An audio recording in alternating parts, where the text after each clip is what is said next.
Hey, it goes 1 for the money, 2 for the show, 3 to get ready.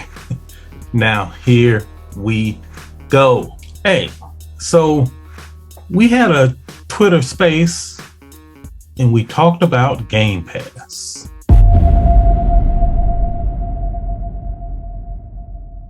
Hey, I hope everyone is finding creative ways to keep it gaming.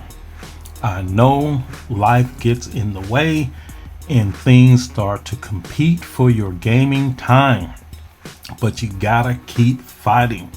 You gotta find creative ways to keep it gaming. Thank you for checking out the video. I think there's a lot of good information in this video. This is a Twitter space, and I think that there's just a lot to learn. You have an expert in the field discussing financials. If you enjoy what you like, go ahead and hit the old trusty like button. And I wouldn't even mind if you went ahead and subscribe. All right, I'm gonna drop you right in the space. Okay, all right. So, yep, here we go. We know this is last minute. We know it's been a lot of spaces going on today, and some important topics have been covered today. And I'm actually really proud of Doc for jumping in and seeing the need and jumping in and addressing it. And I know a lot of people probably tired of Twitter Spaces today. Today has definitely been a day full of Twitter Spaces. But we got some stuff we need to talk about, and we definitely gonna talk about it. Hold on, let me tweet this out. Man, how do y'all even be showing up? Like, I didn't even tweet yet that we was open. Like, how do y'all even find y'all way in here? I'm glad y'all here. I'm just confused. I be thinking I got a couple of minutes to get stuff squared away, and then y'all start coming on through. I'm glad y'all here, but like, how did y'all even know? I got a reminder about 20 minutes ago with a link to the space to say it was happening, so you must be very popular. Okay. All right, so I tweeted that out. So look, I see a couple of people want to speak. So Enrique, you know we're gonna let you speak. And Adam, we got you too. But we need to explain what we're trying to do, right? Like, we need to explain what the setup is, and then once y'all understand what we're trying to do, then y'all can try to get in or whatever. This is meant to be an educational session, so we really ain't gonna be like, the conversation is not gonna go left, like, period. So this is not a goofy space that we doing for fun. This is not a space that we doing for console wars and we having fun and none of that. This is just an actual fact-based conversation. We're not gonna let it go left. We don't want to hear none of your goofy damage control. We also don't want to hear none of your goofy attack and stuff that you don't like or you don't understand. So by that I mean, we're not really finna listen to no PlayStation guys try to trash Xbox or Game Pass, and we also not finna listen to no Xbox guys damage control beyond belief. Like, none of it. We like, this is a fact-based educational space. That's why we're here, and that is the point of us being here. We got some things to share, and then that's it, and we're gonna get on out of here. David's gonna give a introduction. He's gonna talk a little bit about his background, and then he's gonna share his thoughts on Game Pass. And it's just gonna be him and I in the space.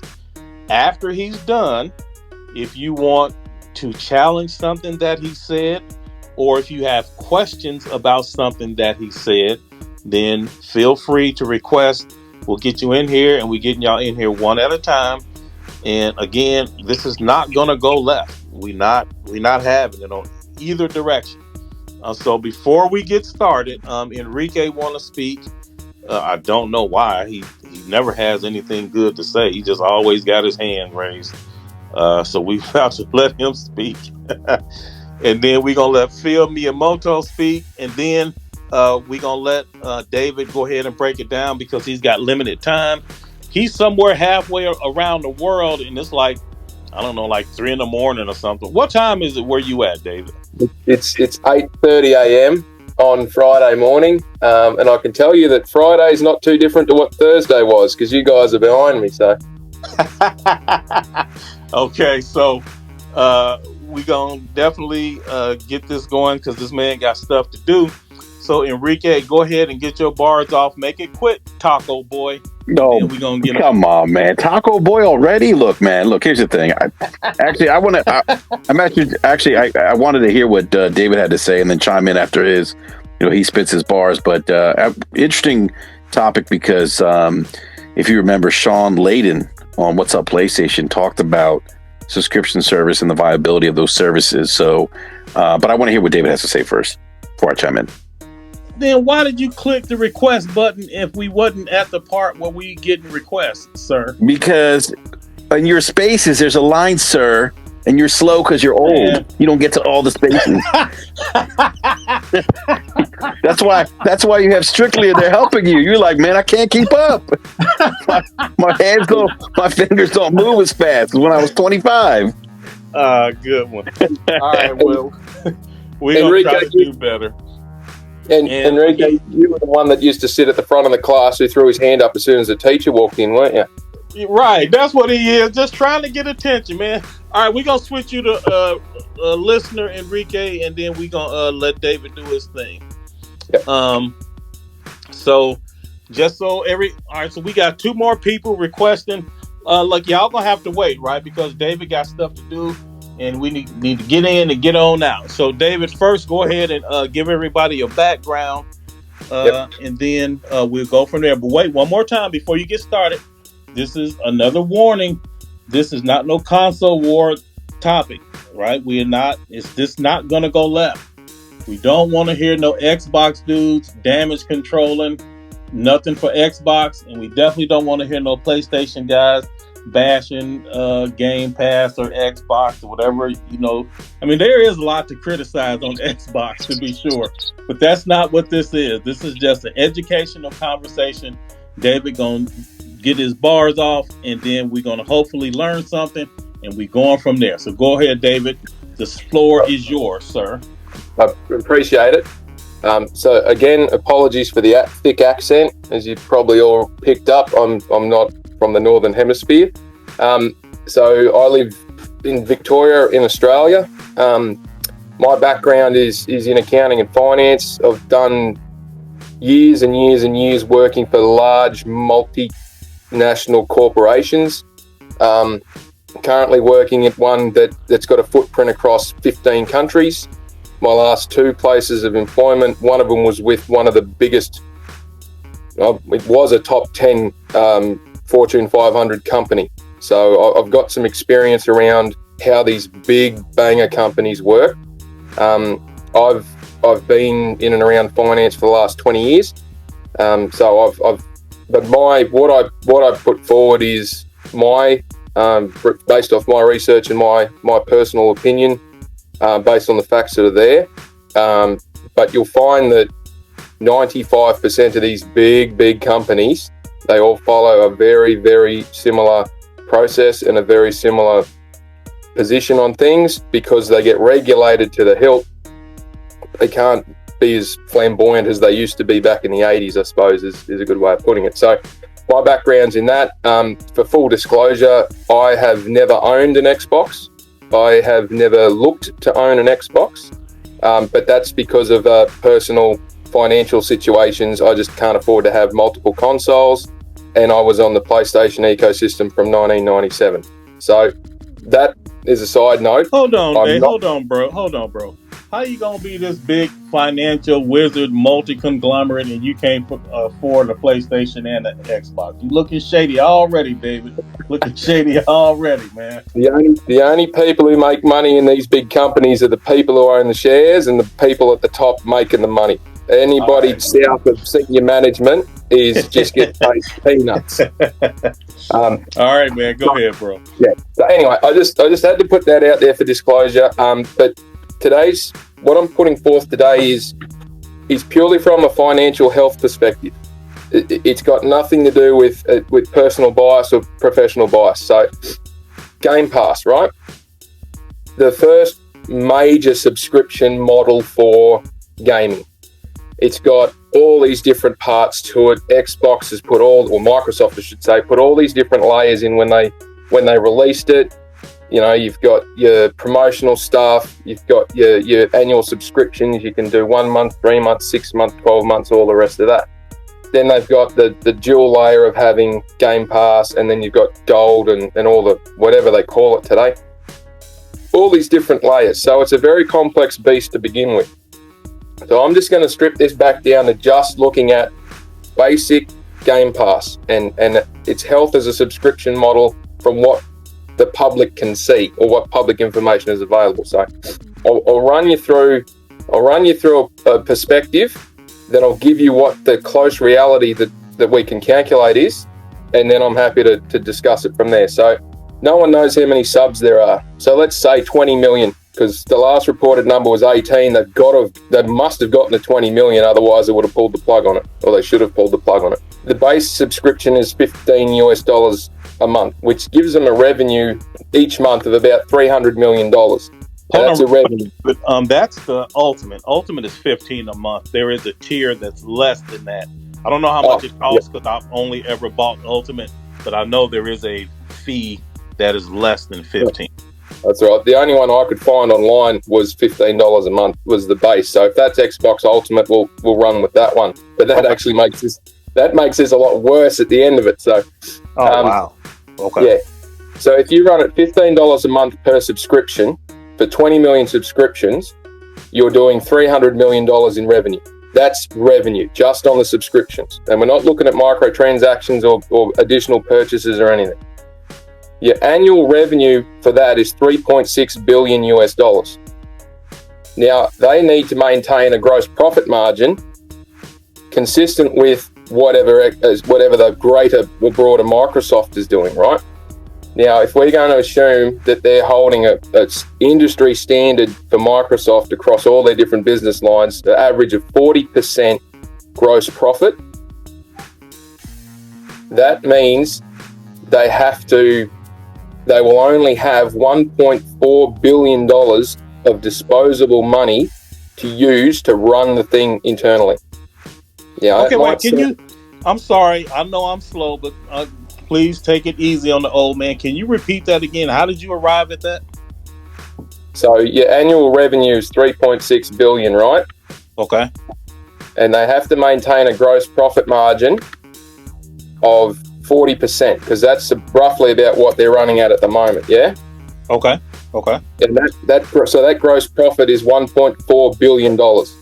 Gotcha. But Game Pass, if Game Pass is considered in its individual space and it's not including game purchases and microtransactions, Game Pass must make, at the end of the day, $1.4 billion after you take out all the direct running costs. And that's just to stay in line with what Microsoft would be expecting. So what does that mean? That means they've got, $2.1 billion worth of self-generated money from the subscriptions to run everything.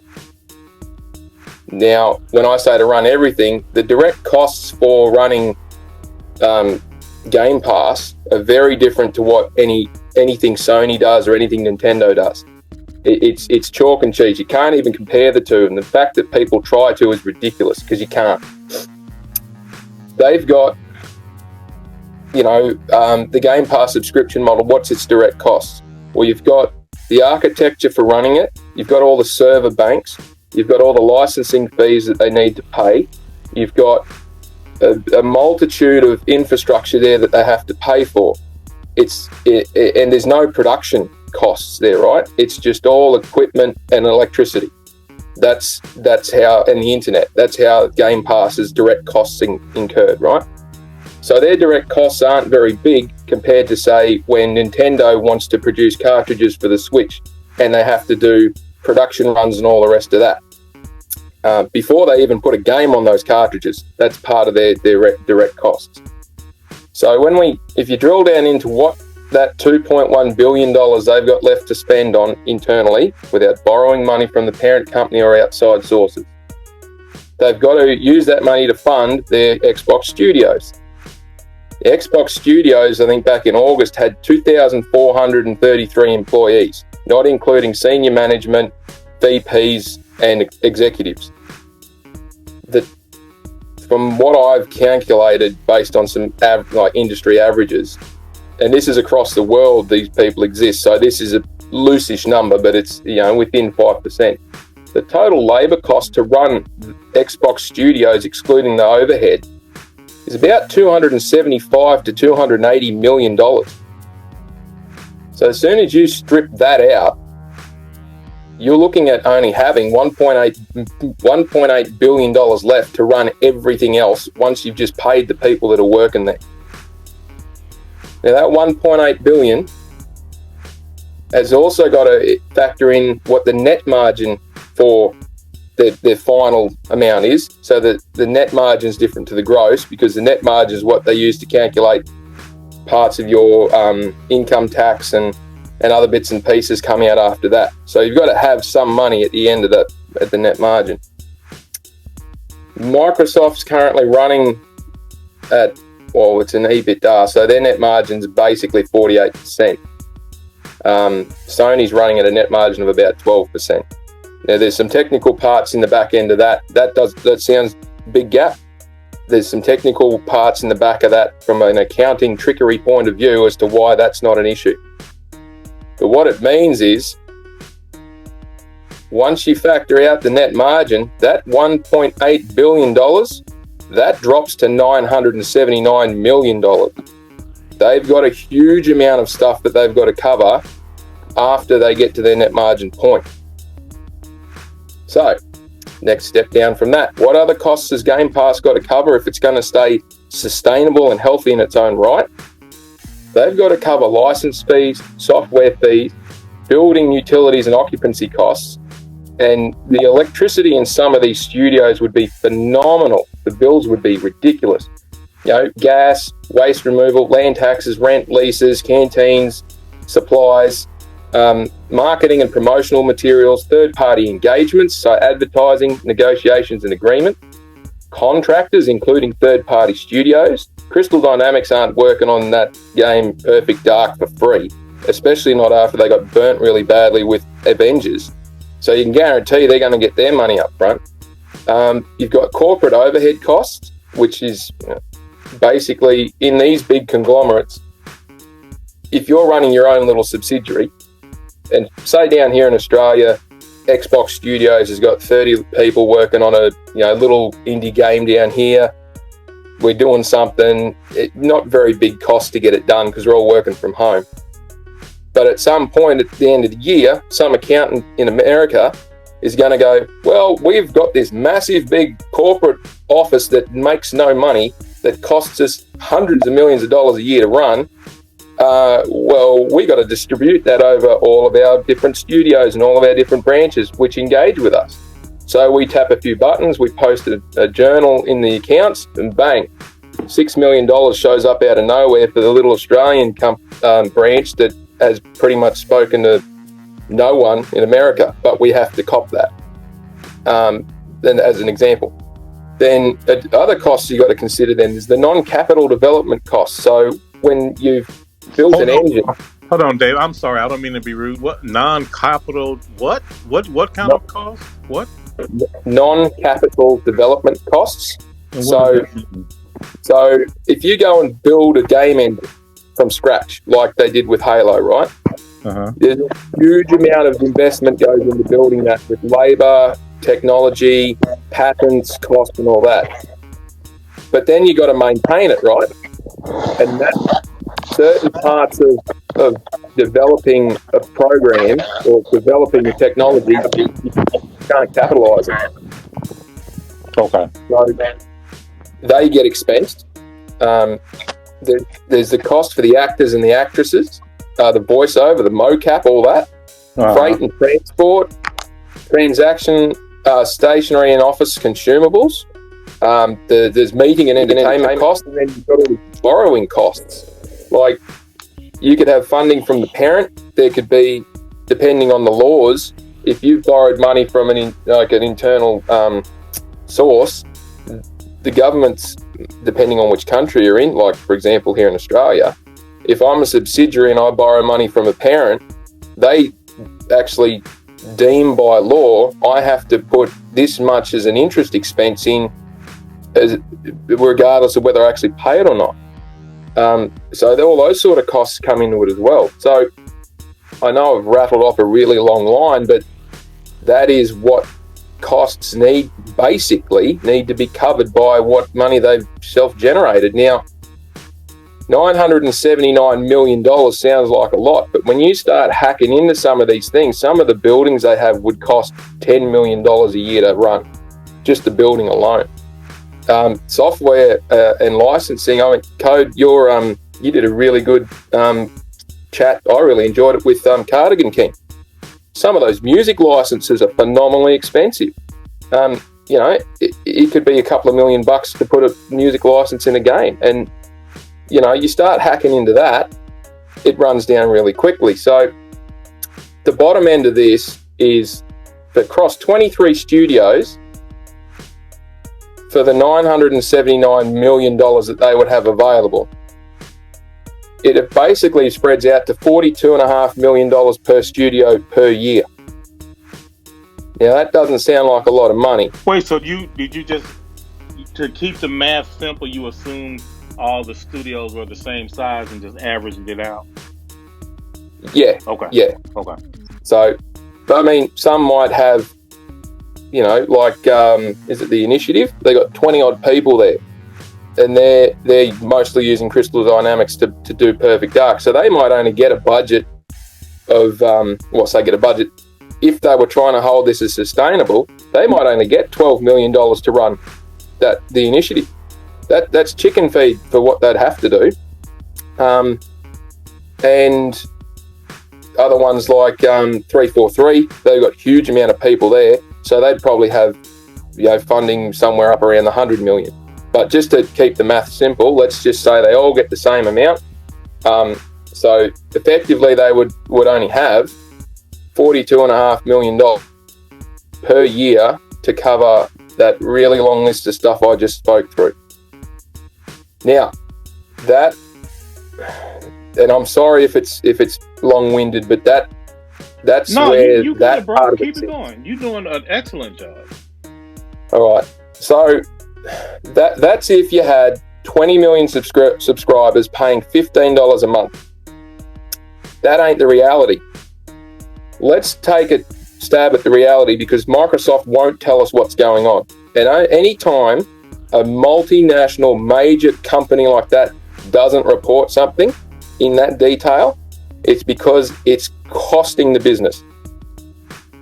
Now, and I can say that with certainty, this thing is costing Microsoft big bickies. But at the end, I'll explain how they're getting around it. Or how I think they're getting around it.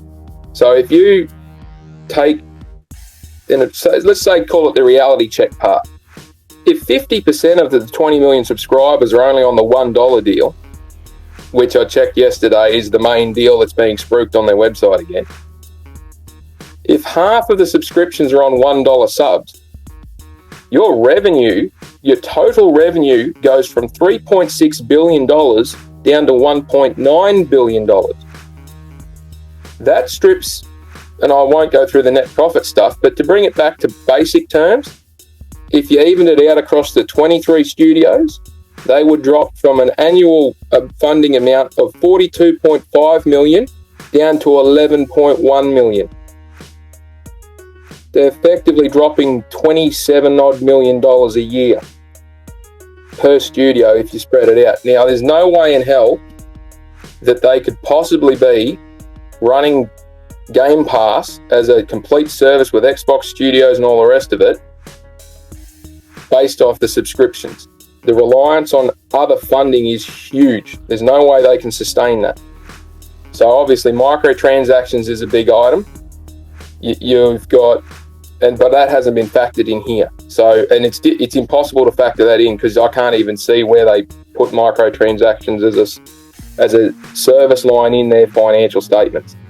So that's sort of the 50% at $1 is a bit of a stab in the dark, but how many people, everybody I speak to who's got Game Pass is either on the $1 deal for out till 26, 27, or they're doing the get it for free using the Xbox credits through the internet browsers.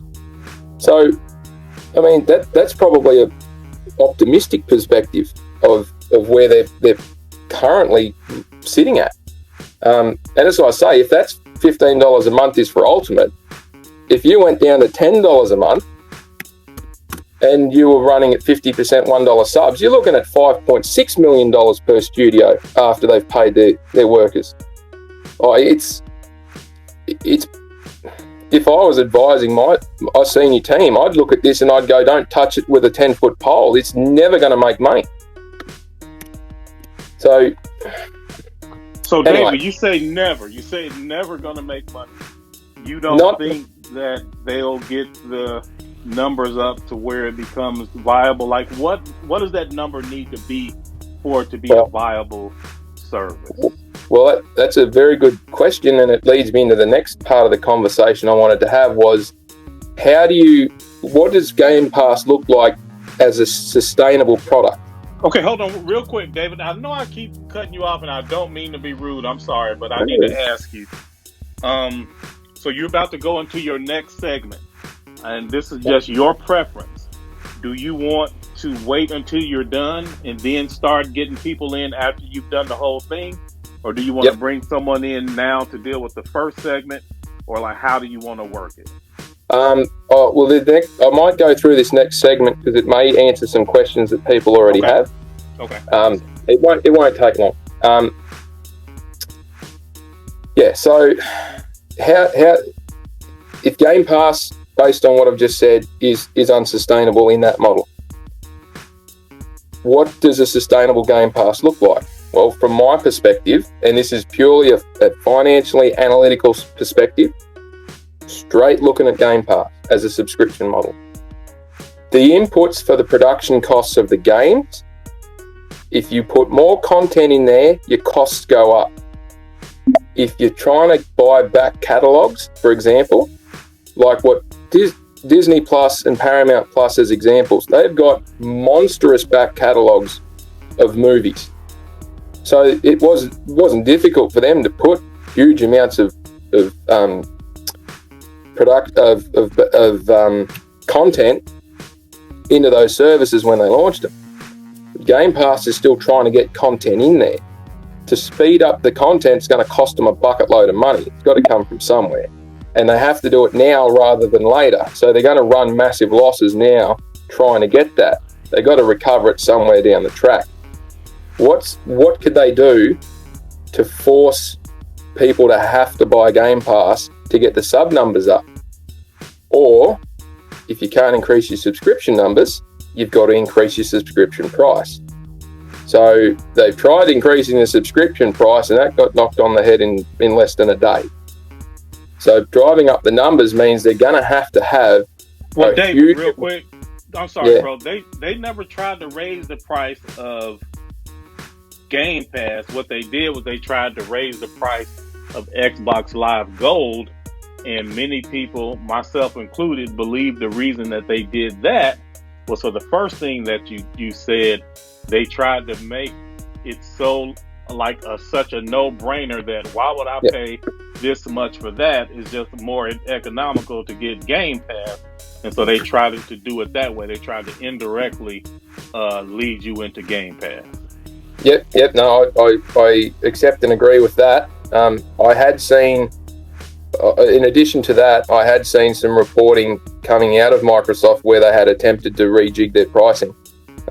It was a little while ago. It wasn't recent, but I accept that correction. But basically, it is they either raise their pricing or they raise their numbers. This Game Pass thing is purely based on quantity. Quality's got nothing to do with it, unfortunately, because the subs aren't going to be sold based on the quality of what's going in there. It's the quantity of what's going in there. And that's the problem. If they want to drag people kicking and screaming into Game Pass, they've effectively got to put things like Starsfield, Halo, Perfect Dark, Fable, all their big harping on nostalgic games, they'll have to put them in Game Pass, and they'll have to only put them in Game Pass. So the only way they get the people in there to do it, to play them, is it's the only place you can play them. If they start selling them, they've completely destroyed their own point. Because if I could go out and buy the next Fable and play it on PC or play it on an Xbox, why do I bother subscribing? I mean, I just go and pay the $50 or $60 or $70, whatever it is, when it comes out first, or I wait 6 months, it goes on sale and I pay half price for it. I don't have to pay, $15 a month for in perpetuity to, I don't have to pay $180 a year to play that game. So, it's stuff like that is where they're going to have to go to make it work. But even then, there's no guarantee they can get the subs up. So it's kind of I don't know. The business model is very, very restrictive in that sense. And that's why I say it'll never make money with the current model, because if you're going to increase your input of content, for every 100 people you employ to build a game, your costs go up, tens of millions of dollars. And because of the model, there's no way of knowing, and this is a bit of a stroke of genius from my perspective, but because of how Game Pass is as a business model, they've effectively taken themselves away from ever having a flop in a game. I mean, Halo could come out and be absolute dynamite. The campaign could come out and be absolute garbage. But if the subs don't move, has it been a flop? No, because they've given content to the people that are already there. If the subs go down, well, there's no way of measuring whether it's directly related or not. So, I mean, we make jokes all the time about if it's in the 60s, if Metacritic's in the 60s, it's Game Pass, But that's neither here nor there, because the success or failure of this model is not predicated on necessarily the quality of what's in there. It's the quantity that's in there. And that's where they're that's where they're really, from what I see, is where it's really going to squeeze hard. So, if they really wanted to push it to make it successful, and this is what Netflix is having issues with, Disney not so much, Paramount not so much, because there's decades and decades of stuff they can put in there. I mean, when Disney bought out Fox, they already had Disney Plus up and running, and then all of a sudden they chucked all the Fox stuff on there, and there was 4,500 different shows all of a sudden showed up down here in Australia, and you get lost trying to find something. But just the sheer volume of stuff that's in there is what they need. They probably need to triple the size of the catalogue to make it really appealing. And they'll need to put every single thing from Bethesda that gets made, every single thing that their own studios make, they'll have to basically stop doing physical and sales. If they want this thing to work, they've got to stop selling them. David, that is a radical position, and it just seems like your numbers sound excellent, like your logic and your reasoning sounds excellent, but when you say they have to stop selling games, that just seems nonsensical. Now, I'm not saying that it's not true. It just sounds crazy, man. Like, no way. Well, it sounds crazy, but I'll pitch it to you this way. If Microsoft went down the path of Sega, they just become a third-party game developer, why would they need to put other third-party games into Game Pass? Why would they need to spend money getting the Square Enix game into Game Pass? If they stop doing that and they only focus on making their own games from in-house, I've no doubt that the second they stop competing with Sony, Game Pass will show up on PlayStation, because PlayStation will only be selling all their different games they already do. Game Pass won't be competing with them in that space. It'll be how Microsoft sell their games.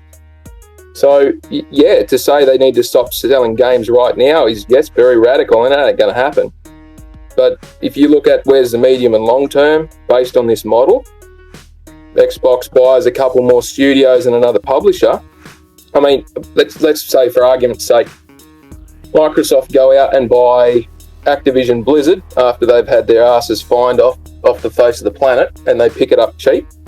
And they go and buy a couple more smaller private development things, like let's say they get Crystal Dynamics and a couple of others.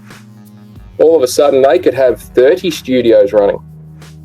And then they go, right, well, our 30 studios are going to put out 4 or 5 games a year. We'll put them all in the Game Pass exclusively. They're not going to be sold. They have to be subscription based. They can stay there for however long they like. We'll sign exclusive deals with independent studios to just have their games in Game Pass. So then we're not stealing any sales money off PlayStation, off Sony. So we'll go and have a conversation with Sony around, well, you've got PS Now, you've got all of these third-party games and all your first-party games, but all the games that you don't have, we'll be on Game Pass, and we'll sell that subscription, and you can have your 30% on that. It's not as far-fetched from a numbers perspective as what it sounds when you pitch it, but stranger things have happened. But yeah, I mean, right here, right now, it's being propped up internally, and massively propped up internally, and some of that propping up is coming from xCloud and using Game Pass on xCloud to do the donkey testing for their Azure worldwide bits and pieces. Like, we've just got xCloud down here in Australia, and that comes off the back of Microsoft Azure putting in huge amounts of money for their databanks and servers down here. And that's what they've used to test it. So there's a heap of R&D money going into it, heap of R&D money being offset to cover the Game Pass funding, basically. And they're getting massive tax write-offs for it too. So, I mean... All right, David. So I know there's a lot of people that want to get in here. You said that you were going to explain how they get around fudging the numbers, or like that's not how you put it, but that's what I took from it. Did you say that already and I just wasn't smart enough to catch it? No, part of it. So the one way that they are, from what I can see, getting around offsetting the cost of Game Pass is using it as the testing mule for Microsoft Azure. Another way that they're doing it is, remember back when I was talking numbers, I said they got a really high net margin at nearly 40, or EBITDA at 48%, and I said that it's different to Sony's 12%. What that means is they are, I say, capitalizing. They're putting into their balance sheet heaps and heaps and heaps of items, and then writing them off over a longer period of time. So the impact to their expenses is hidden, so to speak. It's not illegal. It's perfectly legal. It's just an interpretation. So they'll have this massive amount of expenditure that they haven't actually recorded as an expense yet. And they have to write it off over a period of time. So that's basically a ticking time bomb in terms of costs showing up in their profit and loss sheets. And that's why they have such a high margin there. Sony does a completely different thing. They are expensing everything as they go along. So that's why they've always got a perpetually low net margin. They don't have this time bomb sitting in their accounts. So effectively, they're deferring costs, and part of that is they're getting government grants to offset them as well from some of the work they're doing. Okay, David. So I'm gonna say two things. I don't expect you to respond to me because we got like the list of people that want to speak is growing. So we're gonna start getting them in. We got Enrique is first. Yep. since he's the stupidest, and so his question will be the easiest. Then it's King Thrash, and then Porter Rock, and then we'll figure it out after that. So the two things I want to say that you really don't have to respond to is, I am surprised that they never have to report the financial numbers from the Xbox division. I didn't even know that was legal, but like for the past 3 or 4 years, they routinely do not show the numbers for Xbox, even to investors, of which I am a shareholder, and I still can't get the numbers for Xbox. And then the second thing that I find odd is, so twice now we've had the CEO of Microsoft come out and say Microsoft stands with Xbox. And he did it again. Microsoft stands with Xbox, which is like, that's a powerful statement, because it's letting us know that the Xbox division ain't going nowhere, and we are committed to the Xbox division, and the Xbox brand will be around for a long time. And I think that's great, specifically as a gamer. But the thing that I find odd, David, is I have never, ever heard of the Microsoft CEO coming out and saying we stand with Office 365, or we stand with Windows, or we stand with Microsoft Word. Like, it's like unheard of. So I'm curious, why do they have to pledge public support twice for one division, but in their entire history, they never had to publicly pledge support for any of their other divisions? And again, you don't have to respond to that, because we got speakers that's dying to get in here. I just find those two things odd. Well, I can't get any details, even though I'm a shareholder, have been for many years, and they keep pledging, reassuring us that the Xbox division will be around, but I've never seen them have to do that at all for any other division in Microsoft. Yeah, that's right. I'm happy to really quickly respond to both of those.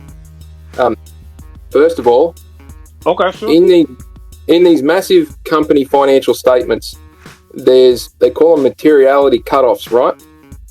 Is the number going to make an impact to an investor's decision, or is it going to make an impact to the final result if the number has an error in it?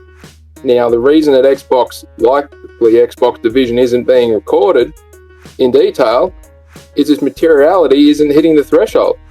It's a $2 trillion company, and it shows up all the other stuff they're doing, yet they never report on something that's got a $20 billion section of their services and online subs, whatever it is. So it's well under the 5%. The impact is going to be bugger all, and that's why you won't get the detail, because the materiality of it is Xbox Game Studios, or Xbox division, is 4/5 of nothing compared to what the rest of their business is. And for the second point, how many times have you seen the CEO of a football team come out and say, we are 100% behind the coach, we're 100% behind the coach, and then all of a sudden the coach is gone? So read into that what you will. Fair enough. Okay. Yeah. Also, when you say football, are you talking about soccer or real football? Just kidding. Just kidding. Let that go. Okay, Enrique, go ahead, man. What you got? And don't be all long-winded, man. We got a lot of people trying to get in here. The list is growing, and we got to get off. I won't be long-winded. I got tacos to eat, so I'll make it quick, man.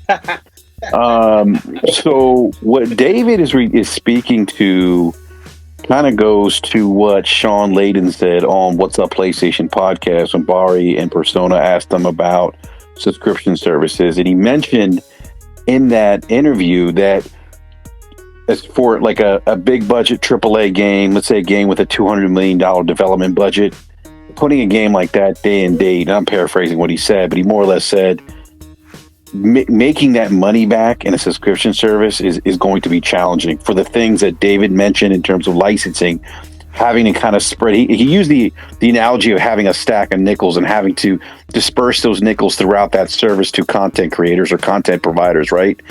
That's going to be a unique challenge I think Microsoft's going to have. And I think it speaks to what David said about quality. What kind of quality is going to be in the service? Now, obviously, I think they're betting on this thing works by just sheer numbers. Like, I kind of always use the gym membership as an analogy. You know, gym memberships are cheap. They get them to a bunch of people. Sometimes the people don't use them. They're hoping that either way you forget to cancel your membership, whatever the case is. But and maybe that's the case here. You know, they hope that people lock in for a year or 2 years or whatever the case is. They don't care whether or not they use it, as long as that reoccurring revenue is coming in. But I think from a global scale, I think this is what they're betting on, was they get more Game Pass, the Game Pass service on more devices, that they're hoping to recoup that revenue there just by sheer numbers, like in Asia. Other parts of the world where maybe mobile gaming is more predominant, like in Japan, I think gamers predominantly game on mobile devices to get Game Pass on TVs, cell phones, things like that, the xCloud. That's what they're betting on. But then I wonder even if they were able to penetrate those markets and get a high subscription base, is that going to be enough to sustain them putting out big budget AAA games? All right. And I don't know if David could speak to that, if he thinks that like $200-300 million games are sustainable in that model. That's my question. Thank you, Code. Man, I was just kidding. You ain't got to thank me. Stop playing. Hey, I'm trying to be polite to the elderly.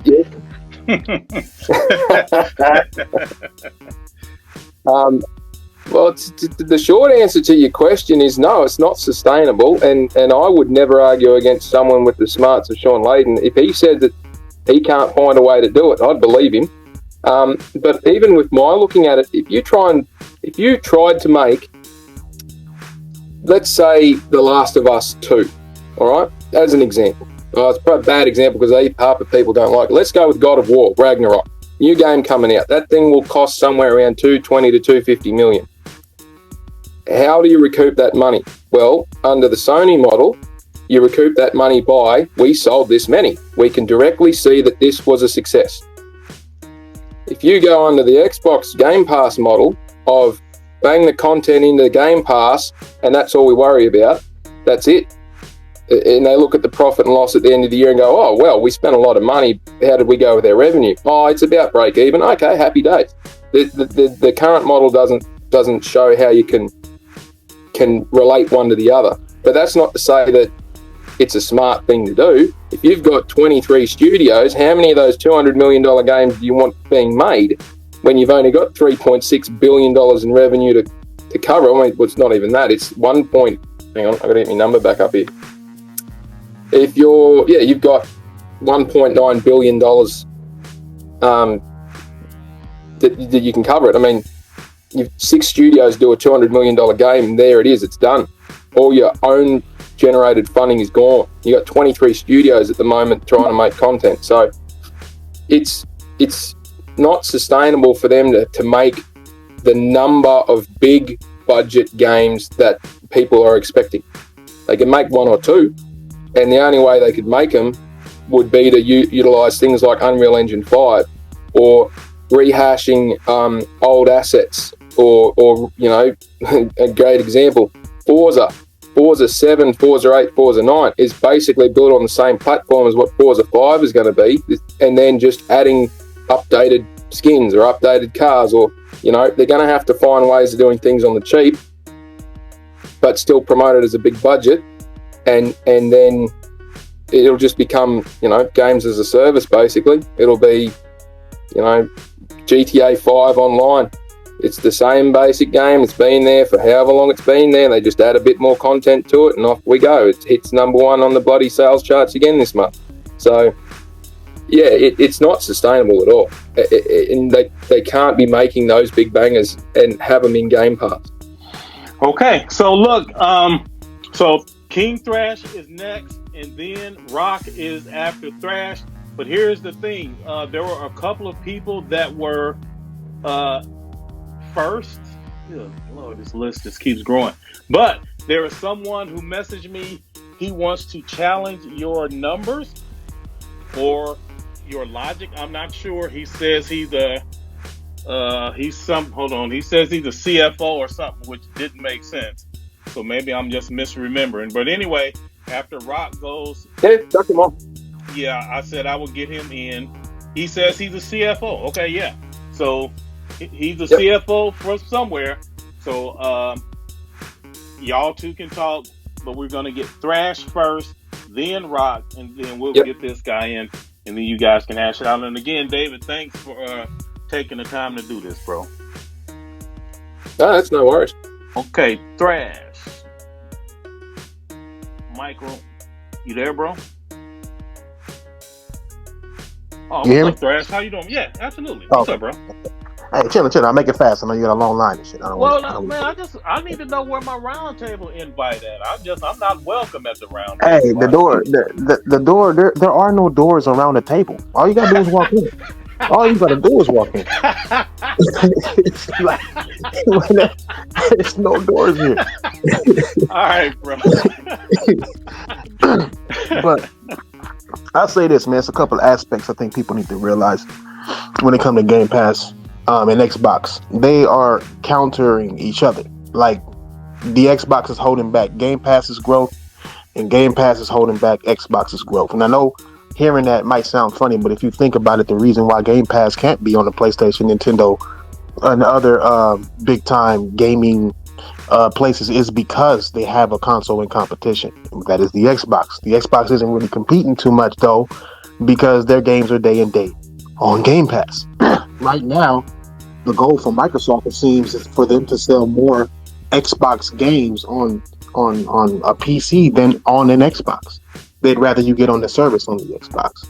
But the Xbox doesn't have enough of a user base to actually make that sustainable. It's going to be a wall, and I think they hit that wall already. So one of them going to have to go, and more than likely it's going to be the Xbox, simply because of how they built Halo. Halo was built around Game Pass. They want to make like one game and make it last for 10 years. I bet you Forza going to be the same. I bet you Gears going to be the same. All these big games they spend a lot of money on are going to be games that are like Destiny, that last a long ass time, that's selling microtransactions and selling DLCs for levels and shit like that. Meanwhile, you ain't got to spend money on it. If it's a free-to-play game, you got microtransactions, you're going to make your money there. And if it's not, and it's on Game Pass, if it takes 10 years to complete, you're going to have 10 years worth of Game Pass subscription to make that money. But in order to expand on that, they're going to have to get rid of the console itself and try their best to put it on other platforms like Sega did. I can get into the money all day, every day. I mean, there's different aspects people are not thinking about, like it being on that Samsung deal with the TV. How much did that cost them to actually do for that? How much did it cost for them to be on Samsung phones? How much did it cost for them to be on on iPhone? I think iPhone they did a backdoor shit, I think. But there's different type of money. There's money everywhere that's being spent, and it's not sustainable. Microsoft isn't making any money on the Xbox or Game Pass, and they need to make money sooner or later. They have the money to sustain it, but is Microsoft willing to sustain it in something that they're not guaranteed to do big in? So I just think people need to think about that. Think about the circle. Think about how they are hurting each other, and one of them is going to have to go in order to grow. So they're going to have to make a choice. Exactly. David, did you agree with this? Because I'm sick of Thrash walking around here not giving me no invite to the round table, trying to sound smart. Are you trying to debunk what he's saying, David, or what? Does this make sense, man? The notion that one's stopping the other is correct, and it's pretty clear to see. You know, while people, you know, no one buys games on Xbox, so why bother having? I know that's an analogy, but you look at the sales figures for physical and digital sales. There's nothing there, so clearly they're accessing the games through Game Pass, and there's minimal sales. But then, if you took that avenue away, like I said, stop selling games, they have to go into Game Pass, then you'll find your subscription numbers go up, because 5 or 6% of, you know, 1 million plus sales every month, that's still over a period of 12 months. You know, that's a couple 100,000 subscriptions. That's a bit of money. So, but yeah, he's right. One's cramping the other. No one really knows which one to go with because there's no clear direction on what's going to happen. Sega figured it out pretty quickly that they would be better off being a software creator rather than competing in console space. But I mean, Xbox has got a phenomenally profitable outlook for their game studios. It's just, how do they finish the game and then get it in front of people? They've sort of got two different approaches here, and it seems to be confusing from a financial perspective which way they're trying to steer this ship. So, yeah, no, I agree on principle with what King Thrash is saying. One's cutting the other, or they're undercutting each other. They're not getting the freedom to build something and take people along with on the journey. But then, like you said, the amount of money being thrown around on these deals is insane, and the return that they're getting for them seems to be bugger all. Interesting. Okay, appreciate you coming through, Thrash. I'm about to get Rock in here, and then after Rock, we gonna get my man's. He gonna come here. He say he want to talk with you, and we'll see where it goes from there. But Rock, as soon as you connected, you got the mic, bro. Go ahead. Okay. Everybody hear me? Yeah, we hear you loud and clear. I just want to make sure my T-Mobile is not screwing it off. So first I want to say, David, once again, I commend you for doing this. Thank you. I'm going to be very interested to see who this CFO is, because you might just about to experience what I've been talking about. It's going to be, hopefully he's a real CFO. We're about to find out. You may realize, now I see what Puerto Rock's talking about, and you may never come back again. I hope that person's legit, because we may never see you again. You might block everybody. This definitely resonates with me because for months, Rock was trying to warn me. This was back when I was in my Xbox days and I was trying to explain things to the Xbox community and trying to call myself being patient. And he was like, bro, they not listening to you. Like, they was riding with you when you was saying what they wanted to hear. As soon as you told the truth they didn't like, quit trying to explain to them why you said it. They don't care why you said it. All they hear is you are talking bad about Xbox. I'm like, nah. He's like, okay, I'm warning you. And then 20 tweets later, he come back in, bro, they not listening. I'm like, no, I got to be patient. And he would make fun of me. He's like, I'm telling you, they not listening to you. Finally, I seen the light. So all I can say, when Rock give you a warning, man, you need to heed the warning, or you're going to have to learn the hard way like I did, bro.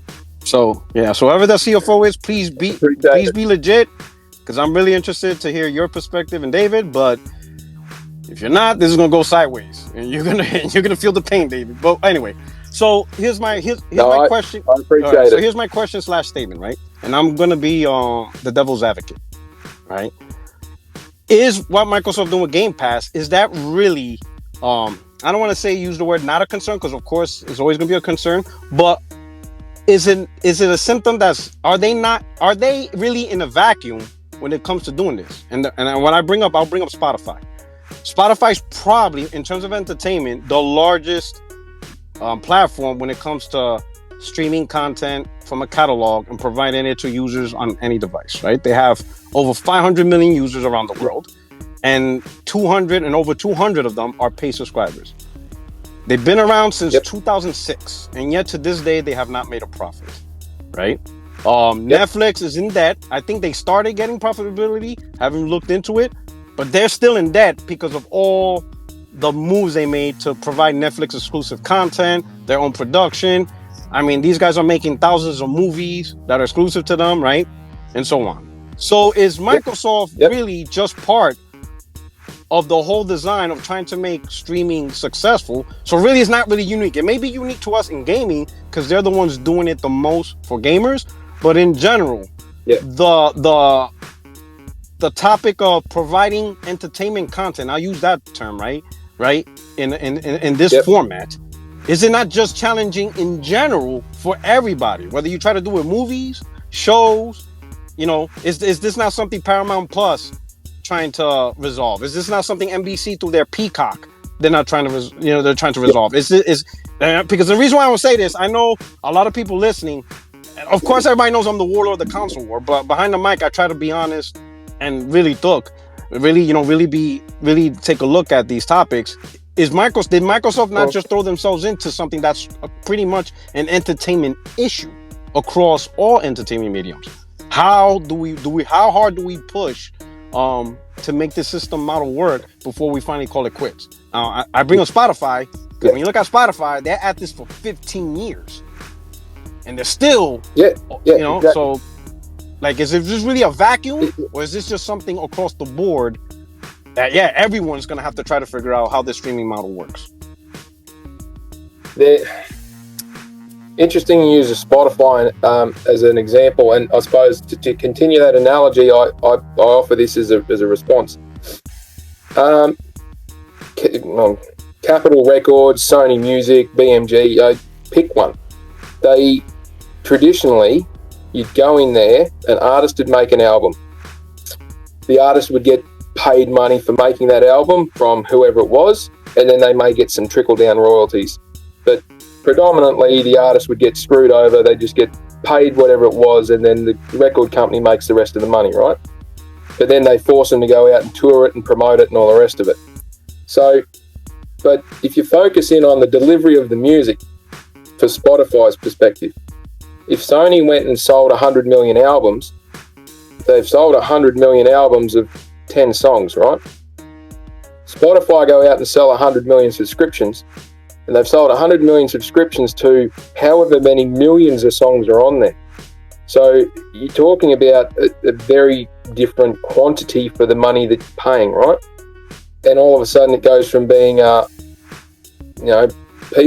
consumer is buying exactly what they want to the consumer now has more than what they would ever need, and sometimes they're only just looking for one or two specific items, right? So, but you think about the cost of doing that. How much does it cost to produce a CD? Or did it cost to produce a CD? You buy them for $15, it probably only cost them $6 to produce it from end to end. But for Spotify to provide that vast catalogue, they've got to pay a huge amount of money for licensing agreements, royalties to the artists, royalties to the music owners. The artists don't necessarily own those songs. They could be owned by anyone. I can't remember who owns the Beatles songs now, but it certainly isn't the record company. But there's huge amounts of back-end accounting that goes into maximising how you record that. So Spotify might be cash profitable, but it might be showing it's got no profit in its financial statements because they've got to, as I said earlier, amortize the cost of all these licenses over a longer period of time. It doesn't cost them any cash during the point because they might have stumped up the cash up front when they did the deal. But it certainly makes them non-profitable on paper, but that doesn't mean they're not cash profitable. Game Pass's problem, and yes, it's a bit of a vacuum, but it's more restricted to them being so early in their development, I suppose. Game Pass's problem is if you look at it as a sustainable business model, it's not cash positive even after you factor in all that other stuff. It's losing money, so it's got to be funded somehow. Netflix racked up all that debt doing that. They racked up huge amounts of debt to build their content, and that was a lesson learnt by everybody who's come since. Don't go and bet the house 3 or 4 times on getting this thing built because you might end up with no house. And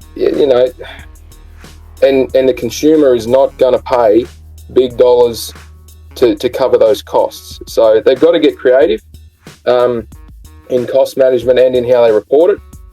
And it just comes down to, the financial statements drive share prices. So how do we make the share price look good? And that's where a lot of the decisions for the accounting come in as well. So hopefully that answers your question. That was a good point. You brought up good stuff. One last thing. Game Thrasher's not here, but I just want to break out. His point of Game Pass and console sales, I don't agree with that. And the only reason is, before Game Pass, Microsoft was already having trouble selling consoles. They already were. Yeah. So I don't think, in fact, I think the idea of Game Pass, that it's the opposite. Because Microsoft had trouble selling consoles, which pretty much means they have trouble selling multi-plat games, right? Because that's really the main thing about consoles, right? Yeah. That's the difference between, Ubisoft, EA, Take-Two versus Microsoft and Sony. Sony and Microsoft have the platform to sell their games, while the other guys don't have the platform to sell other people's games, right? So that's the main key. It's all about selling the third party through your platform. It's kind of like the physical storefront for Sony and Microsoft, right? But because Microsoft couldn't get that storefront as much in the homes of users like Sony, they have to find another way to do it. And I think the lack of console sales is what prompted Game Pass. Because when you think about it, if you get people on Game Pass, a lot of it is third-party sales. And if you could convince people that, in a slight about way, because even now you can see the pulse right now, a lot of people ain't buying third-party games because they wonder if it's going to go onto Game Pass, right? And I think Microsoft is trying to.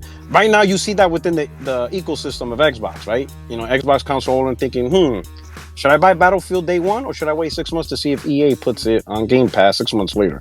That right now is a ecosystem conversation, and I think Microsoft wants to put Game Pass in a position where it bleeds over outside of the Xbox. Like, for example, if PlayStation gamers who primarily play third party, sure, they may like first party, but let's say they're not that big on first party. Let's say to them it's okay. But they start wondering, man, all these third party games I buy on PlayStation, they might be coming to Xbox and I ain't gotta pay $70 no more or $60. I might convert just because of the third party overall dynamic. And that's when things change if Microsoft could fulfill that. If Microsoft could gets people in their heads, I could stay playing on PlayStation, but a lot of the third-party games I play at $60, $70 a pop, they might come to Game Pass, and I ain't got to worry about that.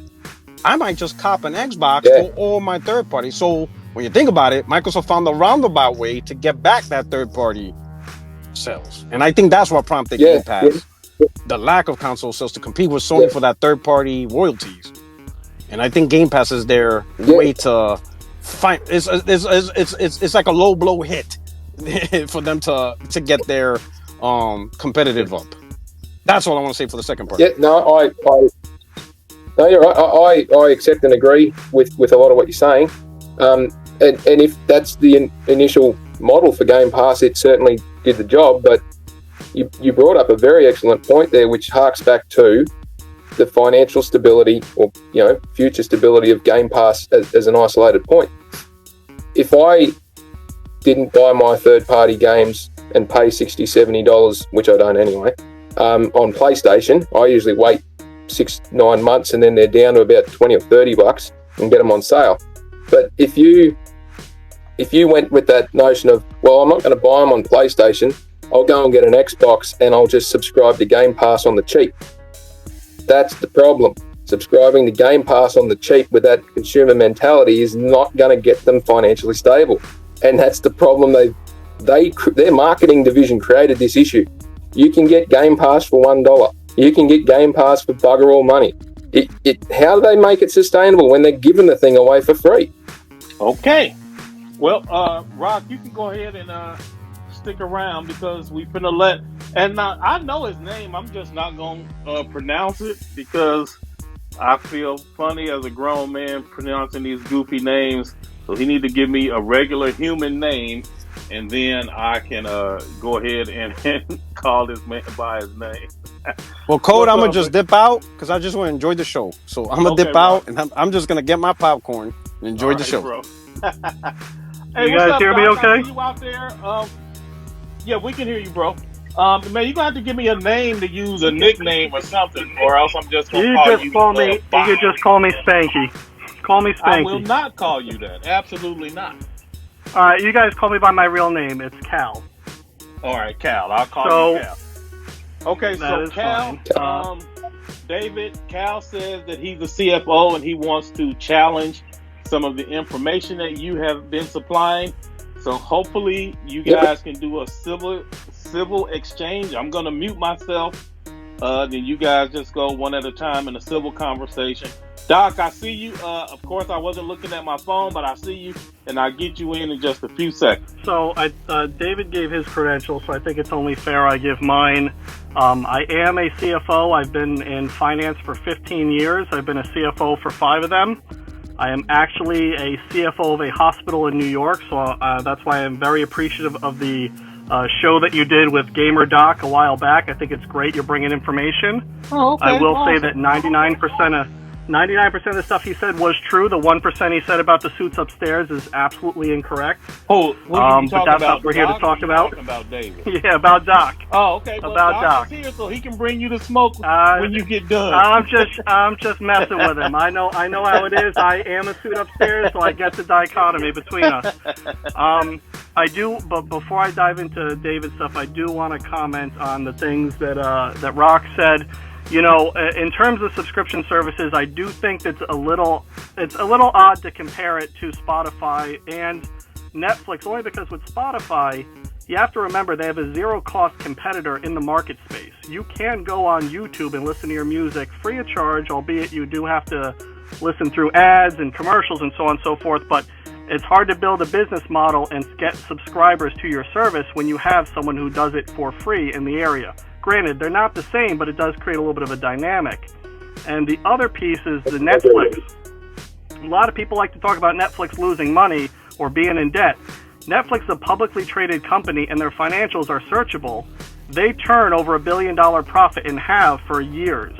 Now, granted, they did some restructuring of their debts and so on and so forth, but I think a lot of people use the term they're in debt in a negative sense. Now, when you talk about someone being in debt, you can talk about someone who has credit card bills and they can't afford to pay them, so the interest continues to compound and it gets deeper and deeper. And that is one kind of debt. But the kind of debt that Netflix is doing is capitalized debt. They don't have cash to fund their projects, so they borrow money to do it.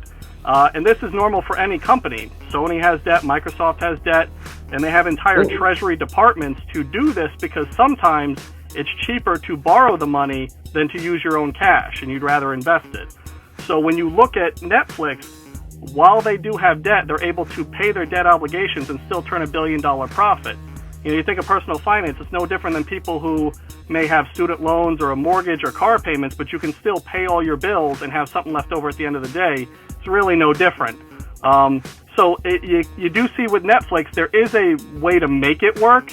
You know, how sustainable it is to continue to borrow if they don't start adding more cash to the balance sheet. Yeah, they might be in trouble down the road, but I just want to point that out because I do see a lot of people talk about them being in debt, and that's not necessarily a factual statement when you look at their financials.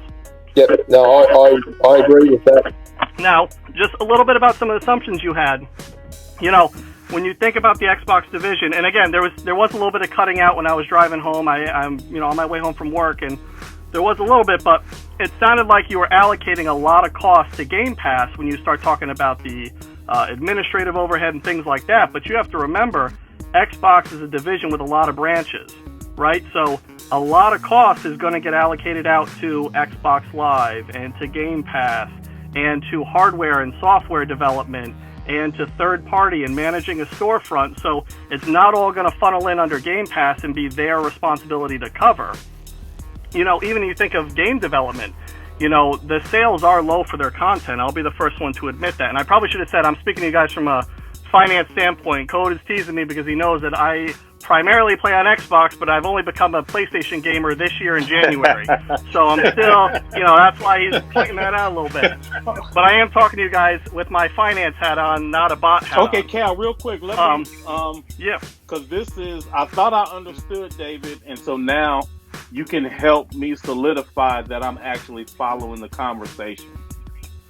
And so what I understood David to say is, if your main money maker is Game Pass, and if the money that you use to operate your business for your division without borrowing money from the parent company, like I heard him say that, but maybe I misunderstood, and if you are self-sustaining, then the money that you get from Game Pass has to cover the cost that he mentioned and pay the salaries.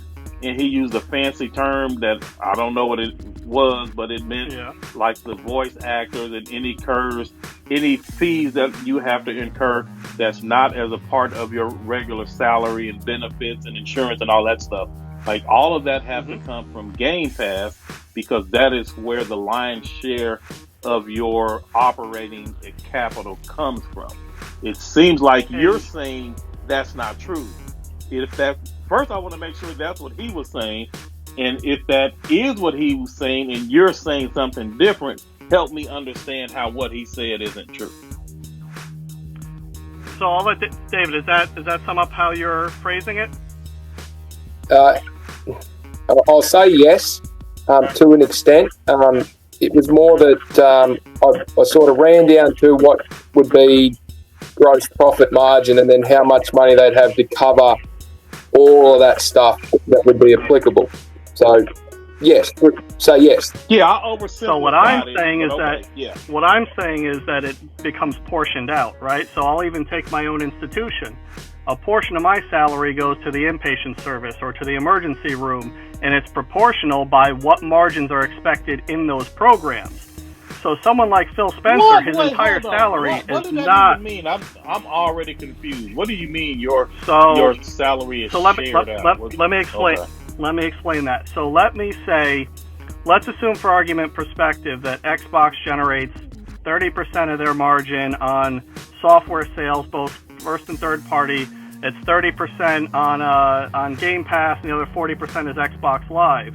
In typical settings, what will happen is Phil Spencer, people like that, their salaries will be apportioned out to those areas. So they'll expect that the margin that they're generating in something like Game Pass will cover 40% of those general administrative functions of the Xbox division. So you wouldn't front load all of it into the single Game Pass area, because as big as Game Pass may become or may not become, it will never be 100% of their revenue coming in. So they'll never be required to cover 100% of the non-revenue generating functions of the Xbox division. Right, and you're referring mainly to the corporate overhead cost? Yes. Okay, so just to make sure we're on the same page, the list of expenditure that I said the studios and Game Pass would need to fund is not related to the corporate overhead cost, it's related directly to the cost of the content. And even with the content, that would be my second point of it, is that gets broken up between likely how you would assume it's going to be consumed, right?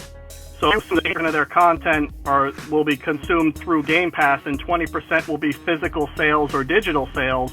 You'd still apportion that out as well. Correct. That seems to be to me, and again, if these things were mentioned, I did have a lot that cut out, then I would agree with some of the sentiments that you had in there. But it seemed to me the way that it was being described was there was a lot of cost being put all on the shoulders of Game Pass, where you have to account for the fact that as little as Xbox does actually sell in game sales, and there's tons of data to support that people aren't buying games, there is still content being purchased and still a lot of money being generated for that division by people actually buying what they have. Yeah, correct. Yeah, I accept and agree with everything you're saying in that analogy. I didn't go into the detail of specifically this is the split up before we even get into it. It was more of a just looking at Game Pass in isolation, no microtransactions, no console sales, no anything else. It was just, if it's going to sustain itself, this is where it's at and this is what it needs to cover. So, the numbers I'm using, or the numbers I did use, were specifically just in isolation.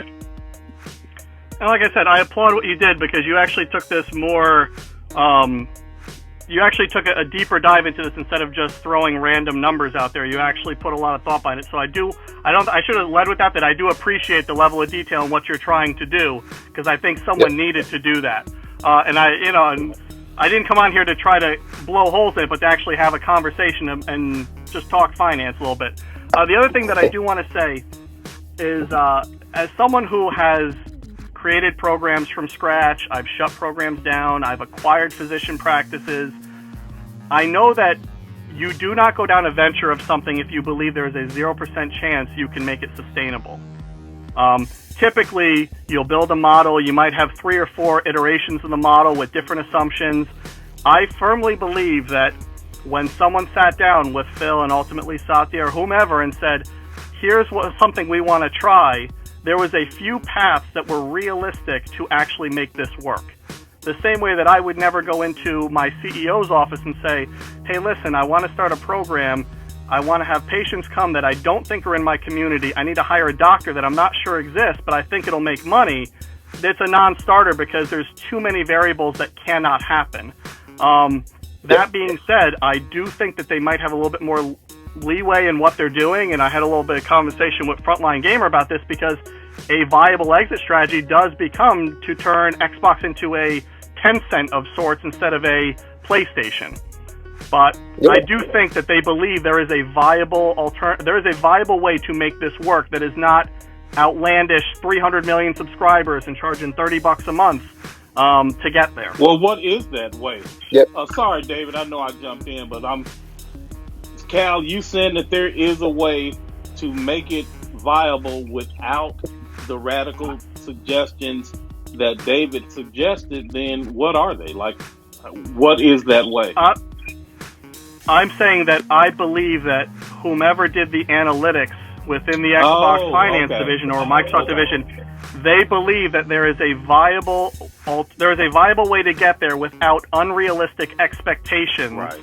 Like, let's be honest. If they're sitting there saying, "Hey, look, we're going to start developing games that are going to be on par with Sony, and we're going to have 30 million people play it on day one," those are unrealistic expectations. And if someone's building a model that way, I don't think that they would have taken that seriously and said, "Oh yeah, this will really happen." That's what I'm saying is they believe there is a path to making this work, even though someone like a Shawn Layden doesn't believe that's possible. Okay, so Cal, two things I want to say to you. One thing I want to say, and one thing is more of a question. And it's the same thing that I said to David earlier. It really is perplexing to me, especially as a shareholder, to see the CEO come out and say Microsoft stands with Xbox. And I have never heard the CEO come out and say we stand with Microsoft Word or we stand with Office 365. Why is Microsoft giving such a public pledge of support to the Xbox division? You know, I think it's because they want to make this work and they believe they can, to be perfectly honest. You know, there's certain things that you can say to your shareholders, to your board, and absolutely, you know, you have to be forthcoming with it. You cannot say that Xbox is going to become a pillar of your business and it's not an afterthought and you stand with it. You never heard those comments. It was said earlier. You didn't hear them about Mixer or about Windows Phone because they weren't something they wanted to invest in. To speak to the comment, I fully agree with what David said about materiality. That's why you will never hear these numbers because it's a blip on the radar. It's a rounding error. Xbox could quadruple in size or it could be shut down tomorrow and investors wouldn't even notice the rounding error on the page. So that's why you will likely hear nothing even though you're an investor. Now, the one thing that I will disagree with as someone who has spoken to boards before, if your board asks you point blank how many subscriptions you have, you must answer them. So it's not something that you can entirely hide, but it depends who asks you. An investor with 1,000 shares of the company is not entitled to that information.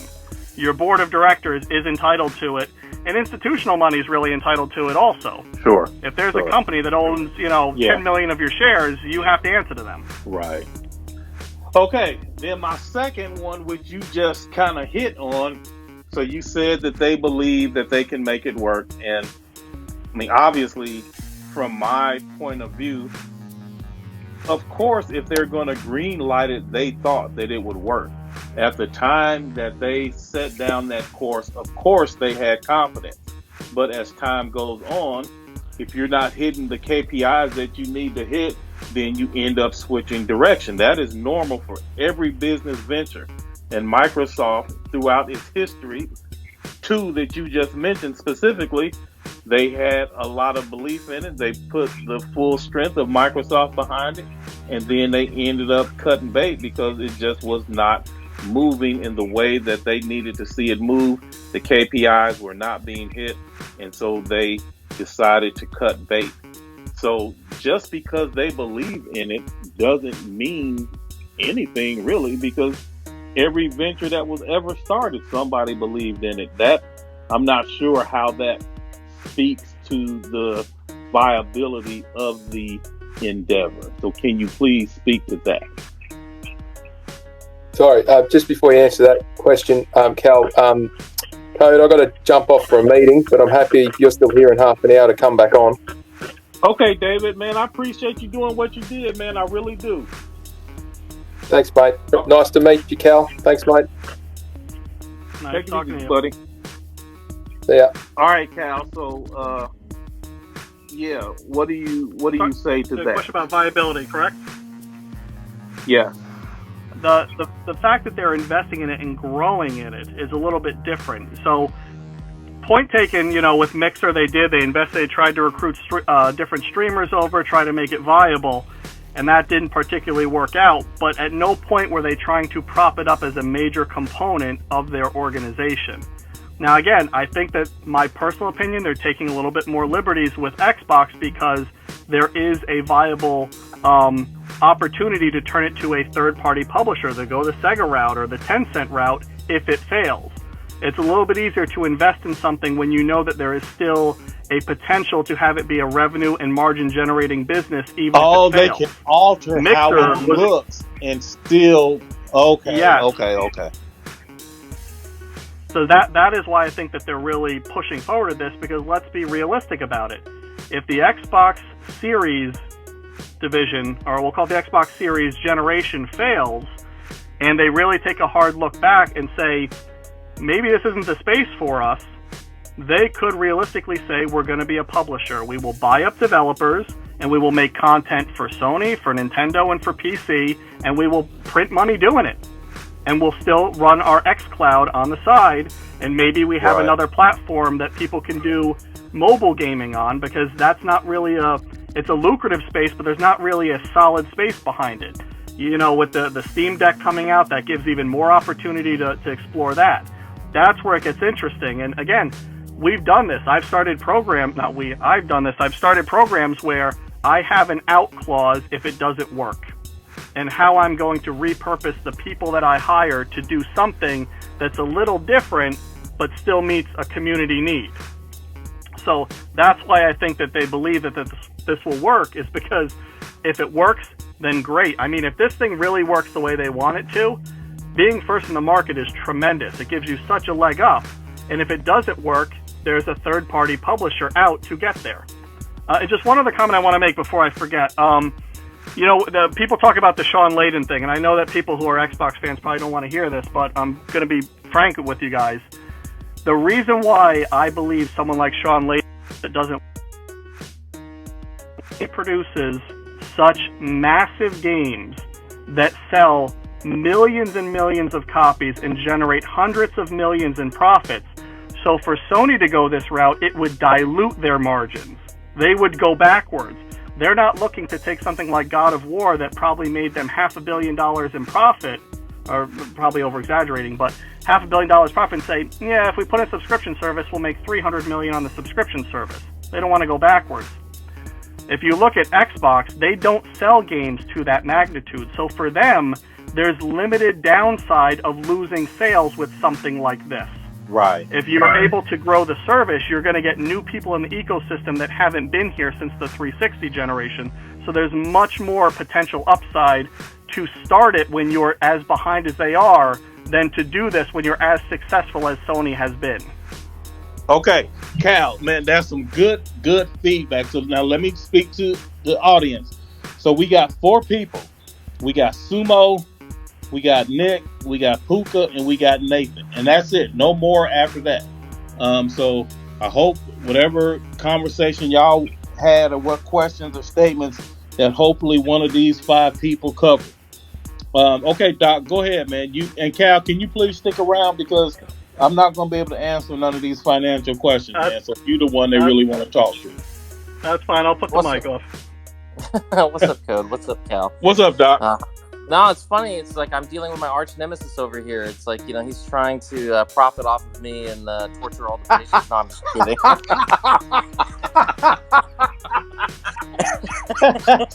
I sent Cal a DM saying, hey, we need to visit and stuff and just kind of, hang out a little bit and talk shop. But a couple of things on the Microsoft side. I mean, obviously they have no fear of starting something and then stopping something. I mean, you look at Mixer, you look at their phone, lines, stuff like that. And it never affected their financials. I mean, you guys notice the stock price ever just kind of like bottom out anytime they close any of that stuff? No. The second point is, for Nadella to come out and make such a public statement about, hey, Microsoft is part of our core vision, that was done intentionally and very intentionally, because the chatter was, I mean, I don't know if y'all all remember, but most of you should, that there was talks about, Xbox spinning off into its own division and being its own company and, being separate from Microsoft and all that. And I think that what's happened is that there's been a conversation amongst the upper echelons of the administration at Microsoft and Xbox to be able to kind of sit back and say, look, either we're going to go ahead and try as hard as we absolutely can, or we're not. And I think the decision was made to try as absolutely hard as they can. And so because of that, they wanted to double down and to make it, publicly known that the Xbox brand is not dead to Microsoft and is not an afterthought for Microsoft. At this point, it's going to be one of the pillars of Microsoft. So from a financial standpoint, I think that they're doubling down. I think they're really going to go and try to make sure that, hey, this is what it is.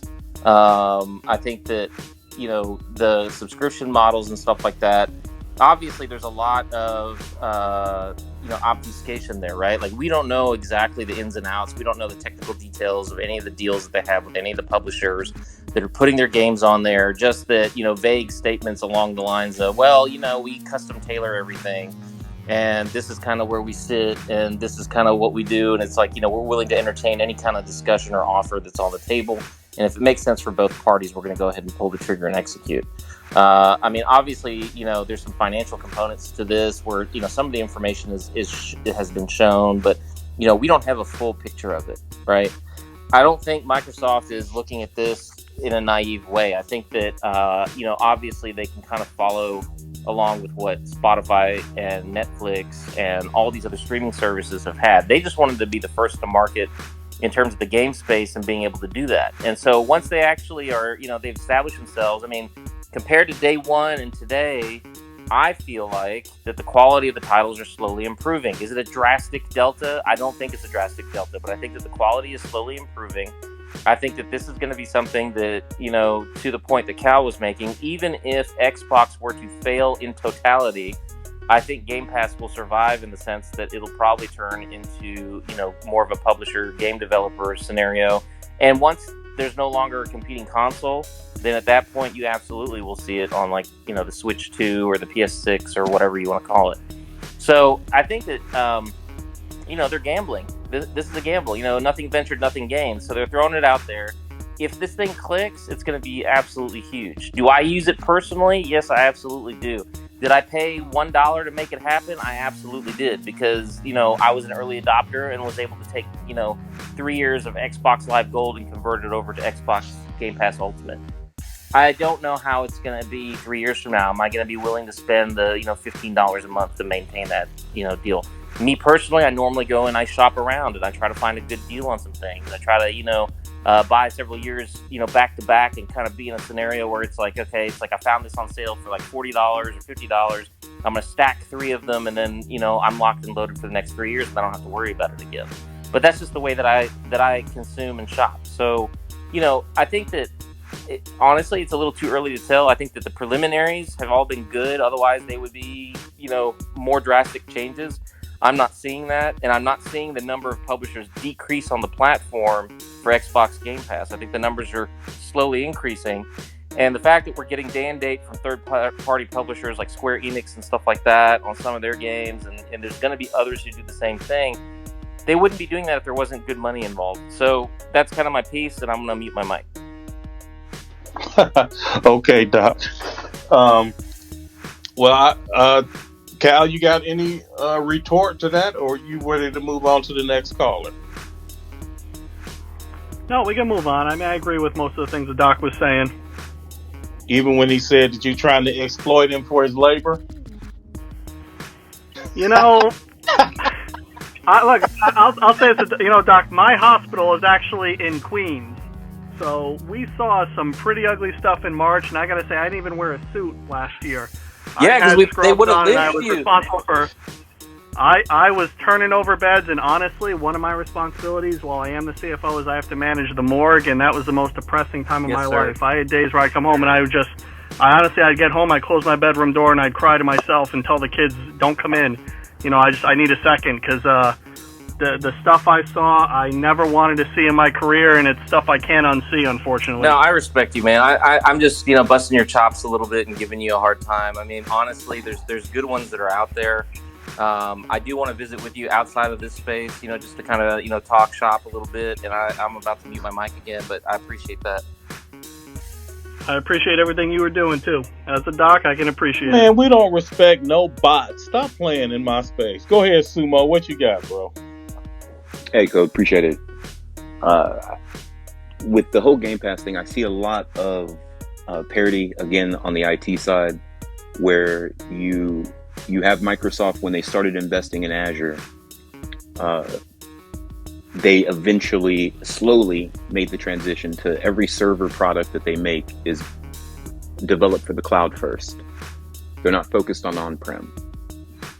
They'll prop up however they need to, particularly those 365 services and Azure services, Azure PlayFab, the same foundation and backbone that Game Pass is running on, and xCloud.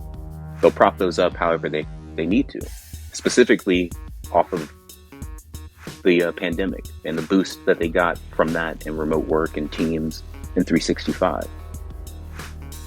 My thing and question really is around, do you think that this is really more of what we're discussing more around the short term, and their long game is exactly what we're theorizing in terms of going third-party publishing? When you look at Netflix, and I'll use Netflix and even other streaming services, the differentiation between Game Pass and a Netflix ain't selling you their movies. Those movies come out, you're getting it on that service. I can't go run to Best Buy and buy it at the same time. So I'm not cannibalizing myself. Yeah, David said that earlier. He really did, Sumo. So when you have this model competing with its own retail model, and knowing that they're propping and taking these losses, but their threshold is not that great for taking these losses. How much can they withstand? Game Pass is 4 years old, and the real eye-catching content only picked up around the pandemic. Now they're gobbling up content, making television apps, making xCloud available on everything that they can. And it just seems like the writing on the wall is we're getting people used to the idea of how to access our content, so that when we transition from Xbox as a hardware platform and Xbox as a ecosystem without a hardware specific platform, it won't be that damning. And I was just curious if you see or would consider their move to a third party hinging on that. Or is this just they're taking a gamble? If it fails, it's like Mixer on to the next one. You talking to me, Sumo?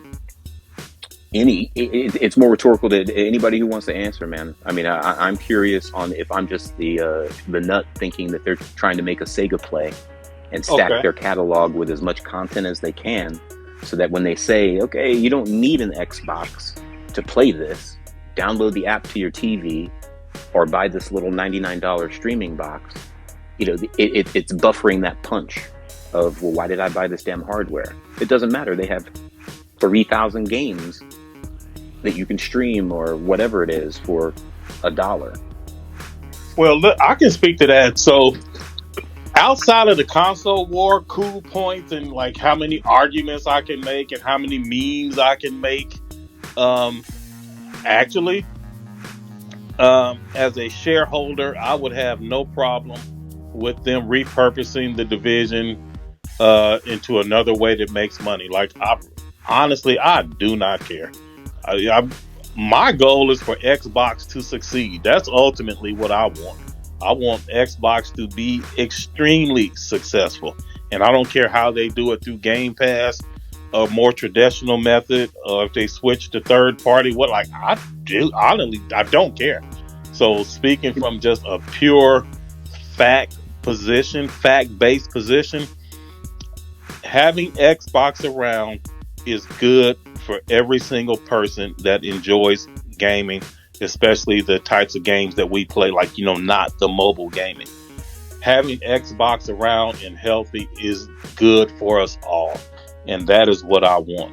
And You think whatever they it could be takes going them that to office get route? there, then that's what I want them to do. That's above my pay grade. So how they do it, I couldn't care less. But as long as they have a succession plan, like Cal said, then that's what I want to happen. You think Can I add something on that real quick? Just piggyback off that. Of course.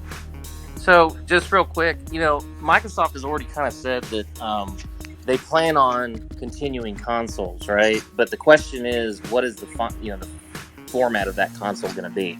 It is very likely that if this console generation does not pan out, that they absolutely will go to a small, tiny little set-top box, because at that point, infrastructure in the country will be hopefully better, and cloud gaming will be kind of like set-top the jam. boxes this holiday, bro? Well, I mean, I'm talking about, like, that's all they have, not like multiple SKUs in terms of like an Xbox Series Right. X, an Xbox Series S, set-top box, all that kind of stuff. I'm talking about, like, they may just go completely away and make something like a Roku, and that's all they have, at that point, where it's like a dongle that hangs on the back of your TV, and it's like, you're set to go. So, that the hardware component, I think that they're not 100%, sure what they're going to do, because I think it really depends on whether this generation hits or not. Because if all these studios they acquired, all of a sudden they do hit, and all of a sudden they've got like an entire stable of AAA bangers, and are able to compete directly with Sony at that point, maybe they'll kind of continue on that path. But who knows? I mean, it's like they have a lot to prove, is the bottom line, because the last console generation was absolute trash. I mean, it's like there's no competition. Although, I play all of them, you guys know that, but, Microsoft was in a bad spot last generation. I mean, the Xbox One X, I thought that was a cool, try to, dampen out the very end of the generation, but at the end of the day, they never really utilized it in a super, useful way. So I'm hoping that this console generation is their best, and I'm praying that it is, because that's going to drive innovation and competition for all the gamers that are out there. But if they don't do something, meaningful with this, they probably will have to divert into something else. I just see Xbox kind of going the Office route with Windows. That used to be a physical disc that you bought and was a product, and now it's Office 365 that you're subscribed to. And there was that same kind of. I'm curious if the fan base of Xbox would even tolerate something like that. And even if they really have a say in the matter, frankly, in terms of, they won't have a choice.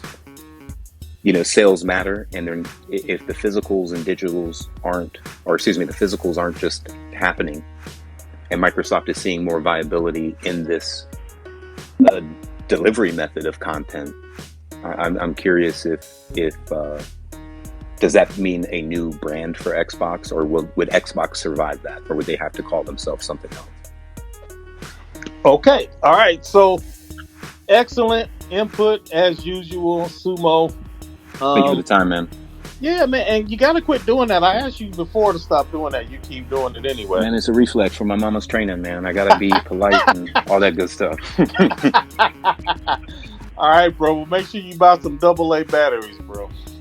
Here we go. All right. So, we're going to get Nick in here.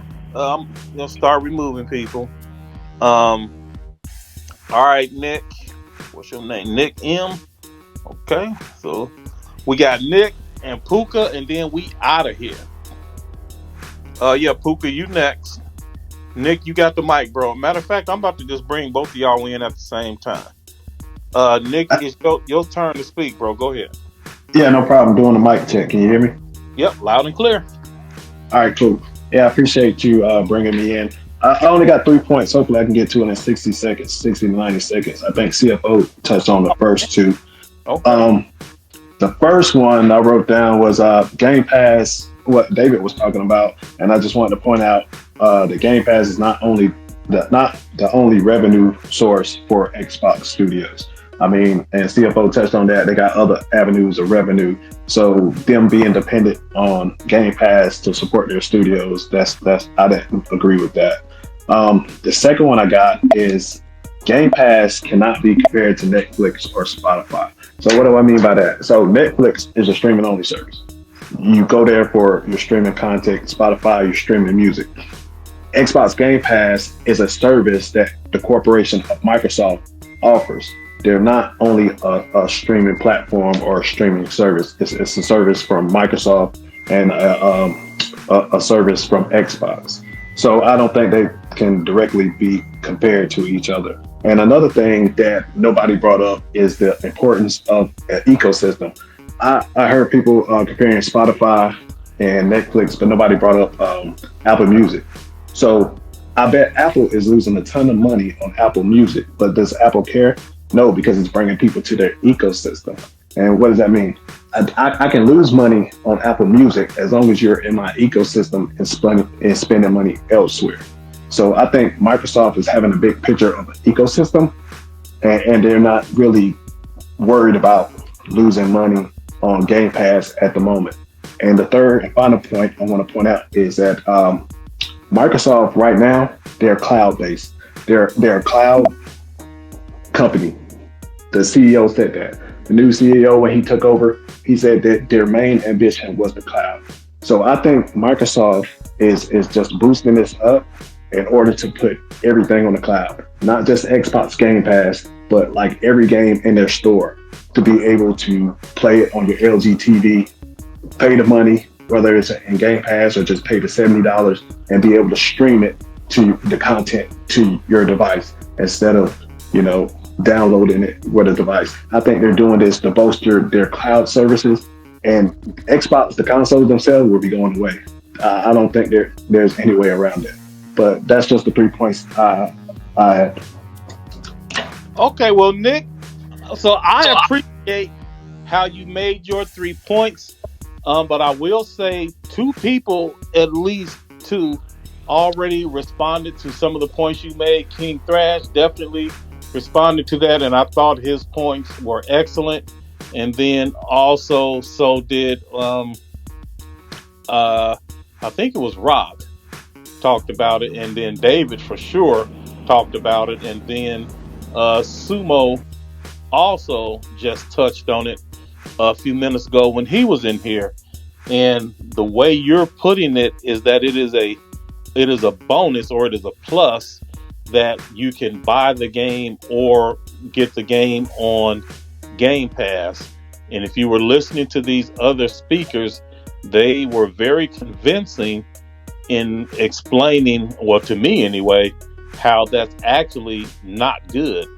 And it would be better if it was one or the other. But to have two, you're cannibalizing, and they're competing with its own self on the same platform. I hear you about the making money, losing money, basically using one as a loss leader to get people. Yeah, that's the point I was trying to make. I don't think they're really concerned about that. I think they're more concerned about building their ecosystem than making money off of Game Pass at the moment. Sure, that may well be. I think Cal alluded to that. I don't know. I've seen people tweeting like it took Amazon like 43,000 years to become profitable or something they were trying to say. But Cal, do you want to speak to that? I just want to say something about the cannibalization, because while that is a concern, that's generally a short-term concern when you're doing a massive shift in a business model. So, I'll speak to things that I know about, right? In healthcare, you're typically reimbursed by, it's what's called fee-for-service. You come to the hospital, we fix you, we send you home, we get paid to fix you. But one of the big pushes in the environment is to move to what's called capitation, where they pay you a large sum up front to take care of a population of people, and you try to keep them as healthy as you can and essentially keep them from going to the hospital in the first place, because you want to get that revenue and not spend any money. And when you're in an environment like that, you have to be able to navigate and explain why it's good to not have people coming in. And it's a very similar model when you talk about, as long as your Game Pass revenue is growing and outpacing the losses you're going to take from not selling individual copies of games, that is an acceptable transition because it's good for the bottom line of the business. So again, cannibalization is okay as long as it's moving in the right direction. Now, if Xbox finds that too many people are on $1 subscriptions, or they're using Microsoft rewards to get their sub, and they're not buying games and it's going the other direction, then yeah, absolutely the cannibalization is not working. And I think what's interesting for Xbox is that between this last quarter and next year, they're really going to get to see what happens. How many people are now subscribing because they want to play new games versus how many people are not buying those games anymore. So cannibalization isn't always bad. It depends on the details that kind of come through with it. All right. Thanks, Cal. J-Rod, I see you coming in. I see you requesting to speak, but bro, we said these was the last speakers, man. We trying to get out of here because your boy hungry and I got to go downstairs and eat dinner. So I appreciate y'all coming through. Doc, I appreciate you sharing the knowledge like I really do. Cal, I appreciate you sharing the knowledge. And I appreciate David, man. David, he sent me a note and he said he wanted to make sure that you knew that he appreciated you coming through, and you're a very interesting person to talk to, and he was very happy that you came through and joined the space. So that's it. Everybody, I appreciate it. I hope y'all learned something. If y'all want to have a follow-up or something like that, we can. And of course, I haven't really been looking around, but I know it's going to be some bots complaining about our spaces again. Don't know nothing about what's going on in here, but they just see the title and automatically they're going to run off complaining and having a whole bunch of books to say. Same thing, judging a book by its cover. You never fail. They supposed to learn that in kindergarten, but they going to continue to do it for the rest of their lives. So this was not my idea, to be clear. David had some ideas that he wanted to share with the community about Game Pass. I did not even name this space. I was like, yeah, bro, I'll host it for you, and you go ahead and drop knowledge and, interact with the gamers. And that's exactly what happened. I was just the moderator. It was not my space. It was not my title. It was not my topics. I wasn't even doing the majority of the talking. This man is a qualified financial expert, and he just has some thoughts that he wanted to share with gamers. And of course, without even hearing it, you got these running around saying all this, man, it never fails. And y'all have a good